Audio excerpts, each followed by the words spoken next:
सगळ्यांना good morning. आजच्या दिवसाची सुरुवात भरपूर पावसाने झाली आणि मी माझा सकाळचा व्यायाम रियाज आटोपला आणि खाली आले. म्हटलं आधी कचरा काढून घ्यावा आणि नंतर नाश्ता करावा. आज नाश्त्यामध्ये इडली सांबार आणि चटणीचा बेत होता. खूप दिवसांनी इडली बनवते, खूप दिवसांनी सांबार पण बनवते.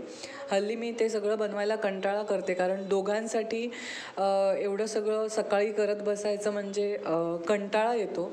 पण आज मी केलं होतं. तर कचरा काढून झाल्यानंतर आम्ही दोघांनी मस्त नाश्ता केला. एक गोष्ट सांगायची म्हणजे तुमच्यापैकी कोणी डायरी लिहितं का? म्हणजे दैनंदिनी आपण रोज लिहितो ना तशी.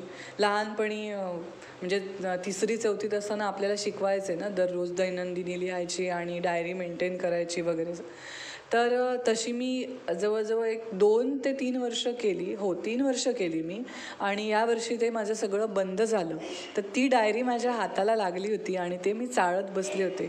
आपण त्याच्यामध्ये सगळ्या चांगल्या गोष्टी, सगळ्या वाईट गोष्टी लिहून ठेवतो. त्याच्यामुळे आपलं काय चुकलं, आपलं काय एकदम बरोबर होतं किंवा आपल्यात काय बदल करायला पाहिजे हे त्यातून तुम्हाला नक्की कळतं. तुम्ही अशी डायरी लिहा आणि तुम्ही ती 4-5 दिवसांनी मागची पानं वाचून बघा. तुमच्या नक्की लक्षात येईल की आपण किती छान छान गोष्टी केल्या.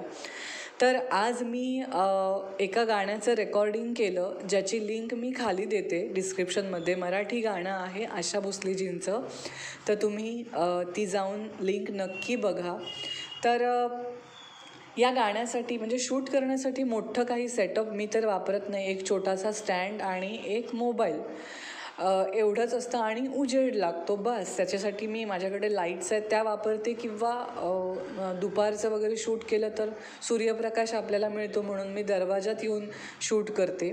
तर त्याच्यानंतर मी गेले मीरा रोडला. एक छोटंसं रेकॉर्डिंग होतं. स्वर माधव नावाचा स्टुडिओ वसईमध्ये आहे, पण आता माधवदादा जो आहे त्याच्या आम्ही घरी चाललो आहे रेकॉर्डिंगसाठी. त्याचाच एक प्रोजेक्ट आहे, त्याचं गाणं गायचं आहे काहीतरी, म्हणून मी चालले होते. तर हा त्याचा रेकॉर्डिंगचा घरचा सेटअप आहे. रेकॉर्डिंग आटोपलं आणि आम्ही घरी आलो. असा आजचा माझा एकदम प्रोडक्टिव्ह दिवस होता.